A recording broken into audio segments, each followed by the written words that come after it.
Bom dia, irmãos. Então, para começar, é uma gravação, mas isso não torna as coisas mais fáceis. Eu estou nervosa mesmo assim. Então, para iniciar, eu gostaria de fazer uma breve oração, porque a palavra é de Deus e que Ele fale aos nossos corações. Amém?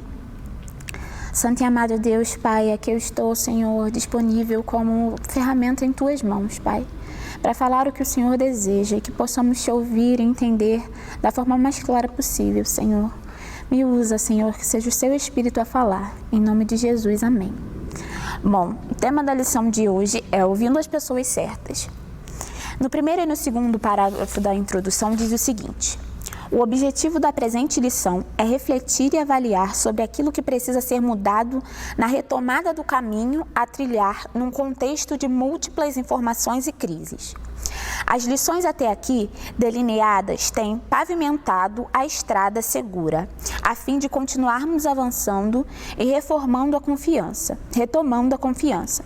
após um período extremamente desafiador que foi o ano de 2020. Mas o que fazer? E como fazê-lo?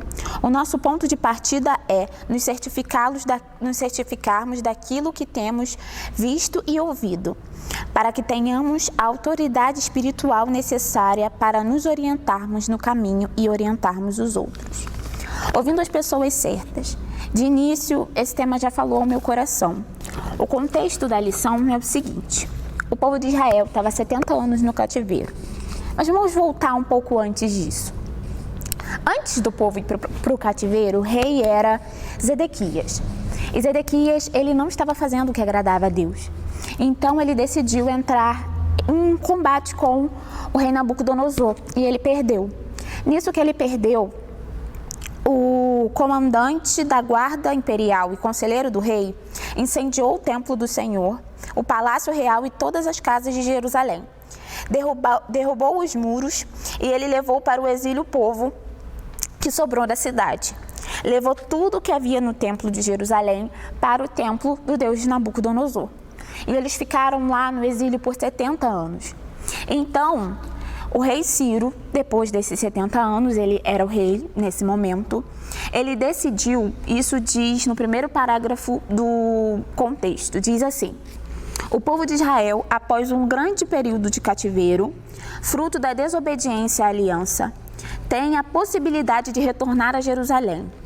Quando Ciro, o persa, ao vencer os babilônios, adota a política de repatriação, um mover de Deus na história e na restauração do seu povo.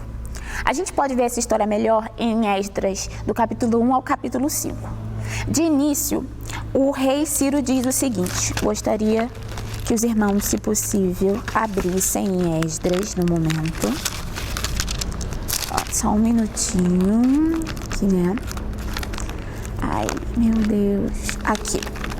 Em Esdras 1 diz o seguinte, no versículo 2: assim diz Ciro, rei da Pérsia: o Senhor, o Deus dos céus, deu-me todos os reinos da terra e designou-me para construir um templo para ele em Jerusalém de Judá.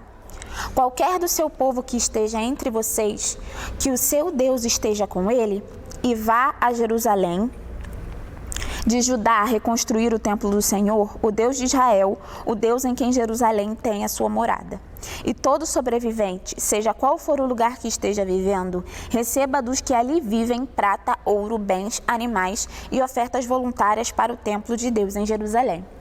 O rei Ciro, no momento mais à frente, quando um outro rei vai ler o que ele escreveu, ele se responsabiliza pela questão financeira de reconstruir o templo.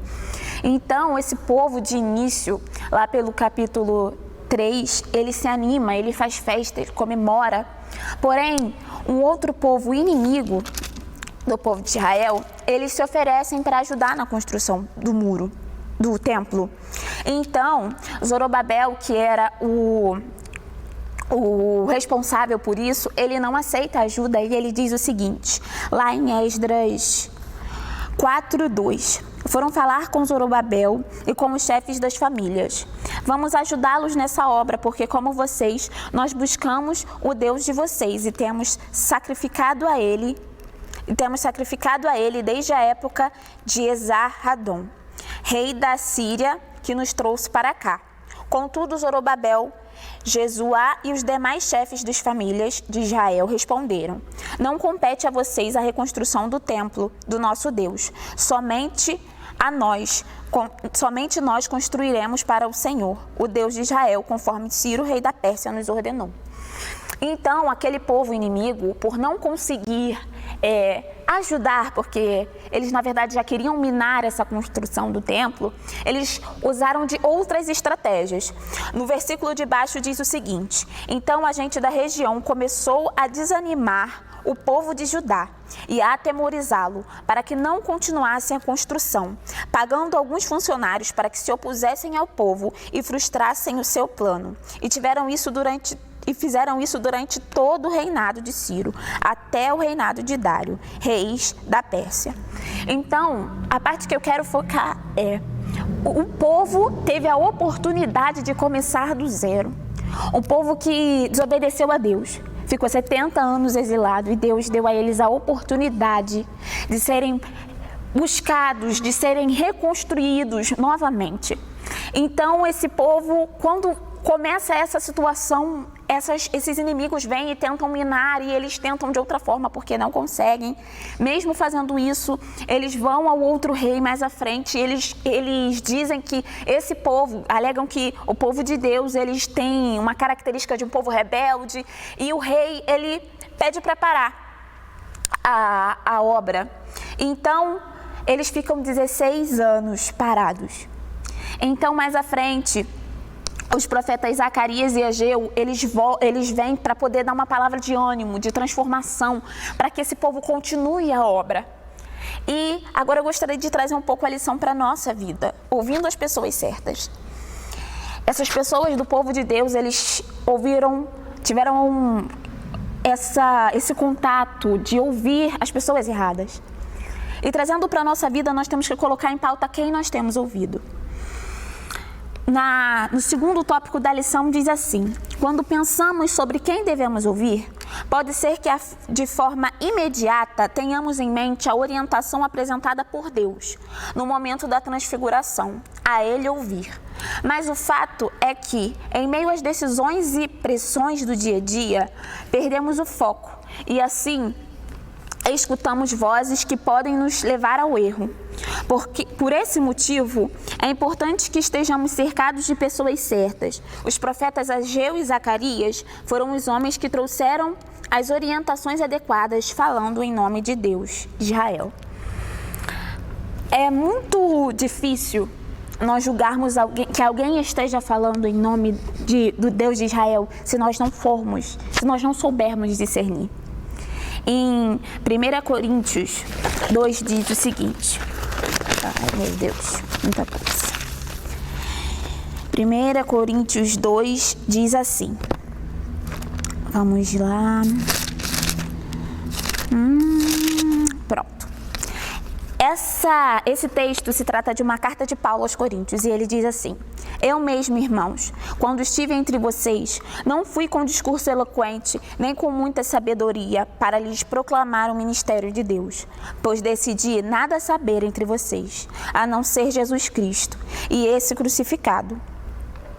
E foi com fraqueza, temor e com muito tremor que estive entre vocês. Minha mensagem e a minha pregação não consistiam em palavras persuasivas de sabedoria, mas consistiram em demonstração do poder do Espírito, para que a fé de vocês não se baseasse na sabedoria humana, mas no poder de Deus. Quando nós somos instruídos por Deus, nós temos a sensibilidade de falar aquilo que nos cabe. Essa lição ela é interessante porque, ouvindo as pessoas certas, nos coloca em duas posições: do conselheiro e do aconselhado. Nós sempre estamos nessas duas posições.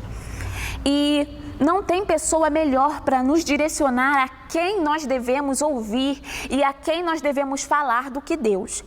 No tópico seguinte, diz o seguinte: as pessoas certas são aquelas que estão cheias do Espírito Santo e falam em nome de Deus. Nesse mesmo capítulo, 1 Coríntios 2, agora no versículo 6, diz o seguinte: entretanto falamos de sabedoria entre os que já têm maturidade, mas não da sabedoria desta era, ou dos poderosos desta era, que estão sendo reduzidos a nada. Ao contrário, falamos da sabedoria de Deus e do ministério que estava oculto, o qual Deus preordenou antes do princípio das eras, para a nossa glória. Nenhum dos poderosos desta era o entendeu, pois se tivessem o entendido, não teriam crucificado o Senhor da glória. Todavia está escrito: olho nenhum viu, ouvido nenhum ouviu, mente nenhuma imaginou o que Deus preparou para aqueles que o amam. Mas Deus o revelou a nós por meio do Espírito. O Espírito sonda todas as coisas, até mesmo as coisas mais profundas de Deus. Pois quem conhece os pensamentos do homem, a não ser o Espírito do homem que nele está? Da mesma forma, ninguém conhece o Espírito de Deus, ninguém conhece a Deus a não ser o Espírito de Deus. Nós, porém, não recebemos o Espírito do mundo, mas o Espírito que procede de Deus, para que entendamos as coisas de Deus, que Deus nos tem dado gratuitamente. Delas também falamos, não com palavras ensinadas pela sabedoria humana, mas com palavras ensinadas pelo Espírito, interpretando verdades espirituais para os que são espirituais. Quem não tem o Espírito não aceita as coisas que vêm do Espírito de Deus, pois elas lhe são loucura, e não é capaz de entendê-las, porque elas são discernidas espiritualmente. Mas quem é espiritual discerne todas as coisas, e ele mesmo por ninguém é discernido, pois quem conheceu a mente do Senhor para que possa instruí-lo? Nós, porém, temos a mente de Cristo. Quando nós somos espirituais, quando nós temos contato com Deus, quando nós temos intimidade com Deus, nada nos é oculto, a não ser o que Deus deseja. Mas a Bíblia diz que aquele que é espiritual a tudo discerne. Quando nós estamos passando por momentos difíceis, de forma que nós clamamos a Deus para que Ele envie alguém ou para que Ele nos fale, nós temos que ter sabedoria. Não chegar e falar da nossa vida para qualquer um ou ouvir o conselho de qualquer um. E a pergunta mais importante nesse momento para mim é: ouvir a pessoa certa vem sequente a buscar a pessoa certa. Não adianta nós buscarmos alguém que não tem a resposta para o nosso problema. Às vezes a gente procura o pastor, o diácono, o líder, mas a gente esquece de procurar a pessoa que tem as palavras da vida eterna, que é Deus. O tópico seguinte diz assim, no mesmo tópico diz assim: não basta apenas ouvir aqueles que afirmam falar sobre as coisas de Deus. Os conselhos que trazem vida e transformação precisam vir de pessoas que tenham uma vida de intimidade e de profundidade com o Senhor. E o Espírito Santo, quem deve orientá-las nas ações, sempre conforme as Escrituras. Todos os conselhos, quando não precisa nem ser muito espiritual, apesar de muito necessário, para você conseguir identificar que os conselhos que provêm de Deus estão na palavra dele. Às vezes a gente procura pessoas, a gente procura ouvir Deus de todas as formas, mas a gente não lê a Bíblia. A gente procura ouvir Deus de todas as formas, mas a gente não ora.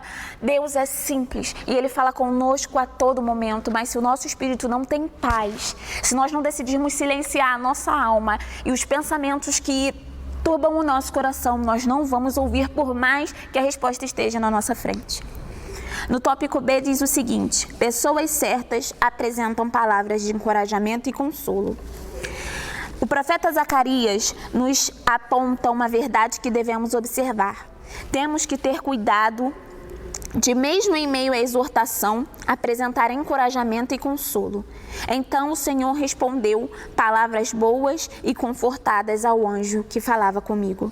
Mais abaixo tem um comentarista da lição que ele diz o seguinte: as palavras de Zacarias são, portanto, boas, consoladoras, tanto para os exilados do tempo do profeta, quanto para os remanescentes do povo escolhido de Deus para o futuro.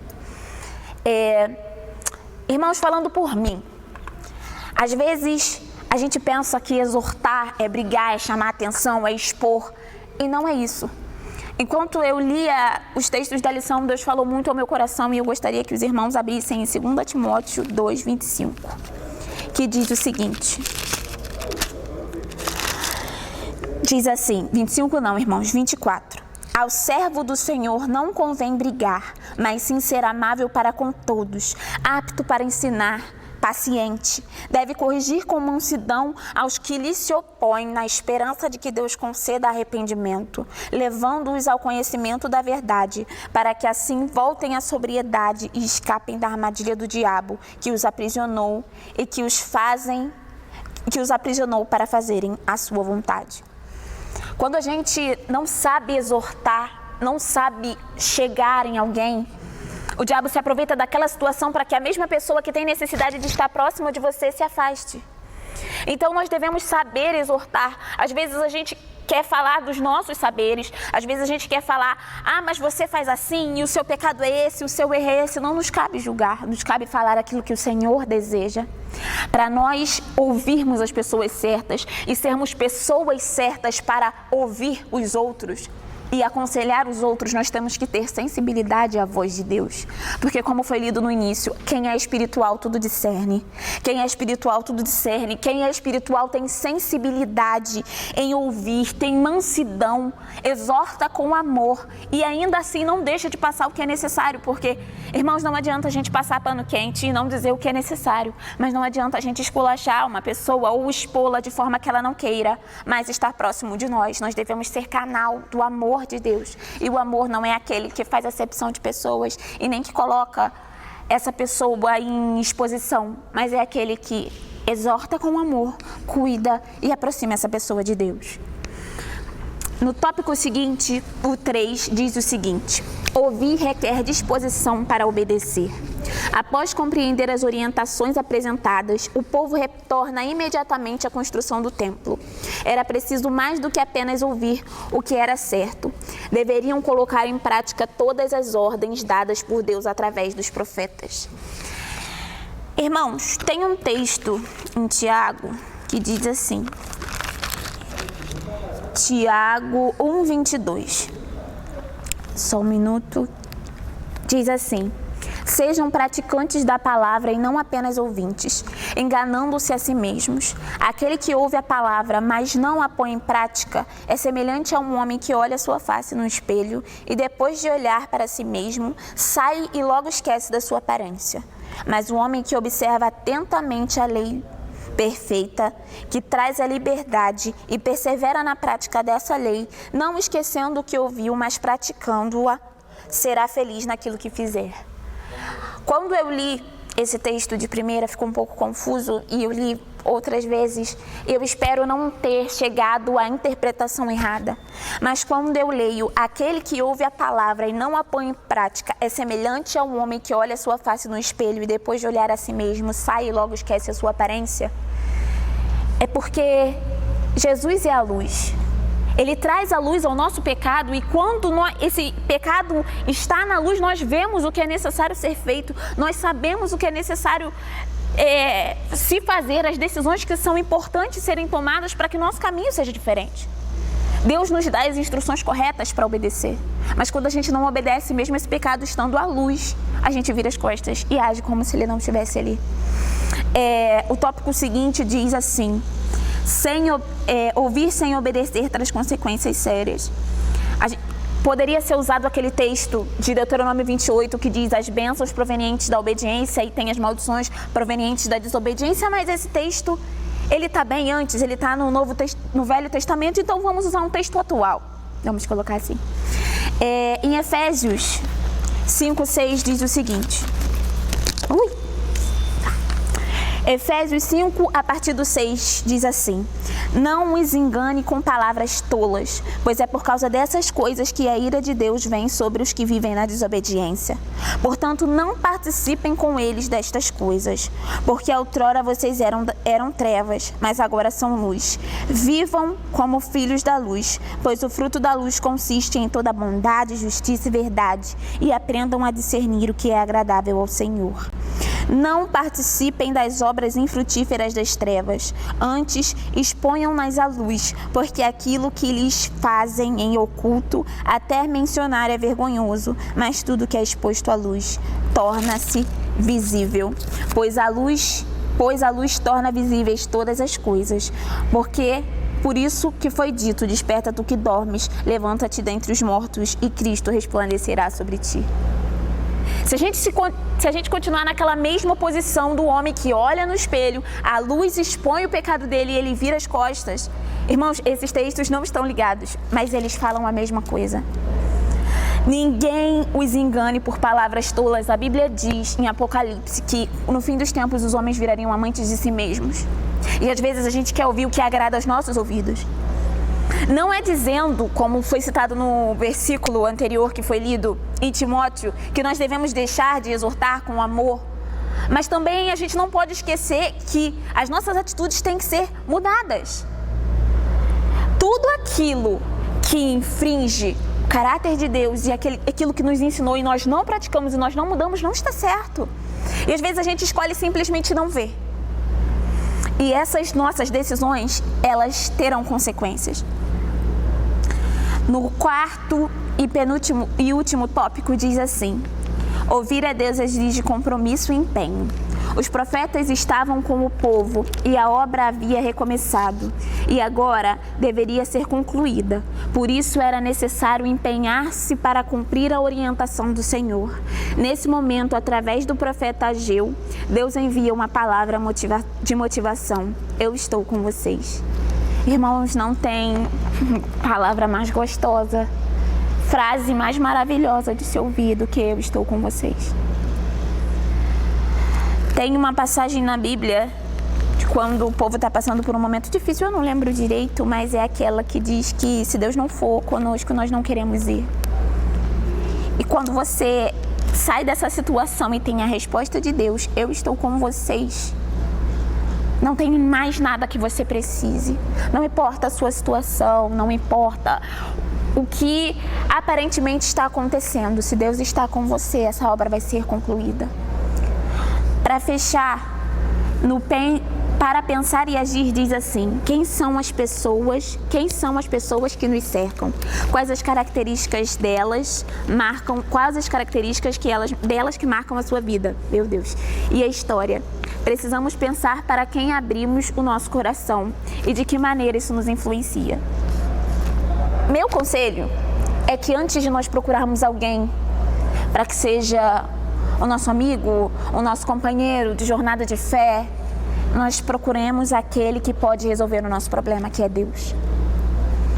E segundo, procuremos as pessoas que falam em nome de Deus, que são cheias do Espírito Santo.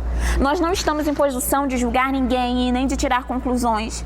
A Bíblia diz que pelos frutos conhecereis a árvore. E sim, são os frutos que nos fazem observar essas pessoas, se nós queremos estar próximas delas ou não. Mas mesmo com os frutos, irmãos, ainda é possível que as pessoas que deem bons frutos, no fundo, não sejam tão assim quanto a gente espera. É Deus que sonda os corações. Mas tem um pastor que ele diz: você procura a pessoa certa? Então seja a pessoa certa. Porque sendo a pessoa certa, você pode não encontrar alguém exatamente como você pensou que seria. Mas nesse caminho de procura, até que você encontre alguém que seja enviado de Deus para você, você abençoou muitas pessoas.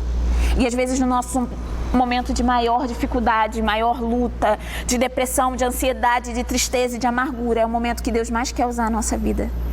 E é surpreendente o quanto alguém que está aparentemente caído é usado por Deus para levantar outras pessoas. Um versículo que fala muito ao meu coração é aquele assim: a minha graça te basta, porque o meu poder se aperfeiçoa na fraqueza. Eu costumo dizer, quando eu estou orando, porque o poder de Deus se aperfeiçoa na minha fraqueza. Não é porque eu estou fraco que o meu Deus deixou de ser Deus.